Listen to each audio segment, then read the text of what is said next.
Hey guys, this is Philip Fortenberry, Fatherhood Revolution. So obviously I'm on the road, not in my office, not at my house. This is in my old 96 Ford truck, and my wife and I are headed up to Oklahoma City, where she's going to be riding in the World Show at the American Quarter Horse Association. So that's why you see all this junk in the back seat here. So anyway, got a few days off, but I just wanted to connect with you guys on one subject in particular, and I want you to think about the statements that we make in haste, and we all do it at times. I mean, we say something that, golly, we wish we could pull the thing back, but we can't. It already came out of our mouth. You know, the damage is done. And it's not so much about never doing that, because I think we've all been guilty of it. But the question is, what do you do about it once you've done it? You know, a man who's full of pride just ignores it, blows it off, and walks off. But I'll tell you guys, that's the wrong thing to do. Or even if you make that mistake, the wrong thing to do is to leave it sitting there. What I've learned about those types of statements, guys, they either become statements that your kid can never forget, or they can become statements that your kid cannot remember.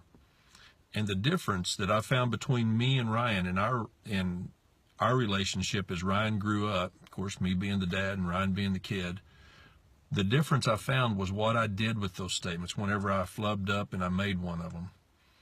When I came back and I took accountability and I asked him to forgive me, we'd talk about it, we'd pray about it, and then our relationship would move forward in a reconciliation. I mean, we're reconciled.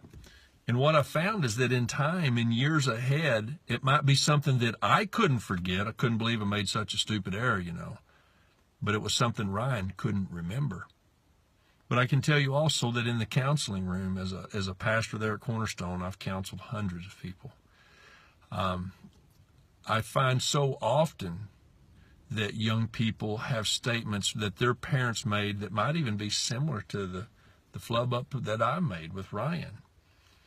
But you want to know something? The kids can't forget them. Why? Because the parent never took accountability. The parent never asked them to forgive them. And those words are left stuck in the child's head. And so what's the difference between the child not being able to remember and the child can't forget? Is your willingness to take accountability for your mistake and ask them to forgive you. And again, guys, the words, I'm sorry, I love you, please forgive me. Those three statements cover a multitude of mistakes, and we all make them. And sometimes the mistakes that we make are just words spoken in haste that we should have never said. And so, guys, it takes a man to admit that he's wrong.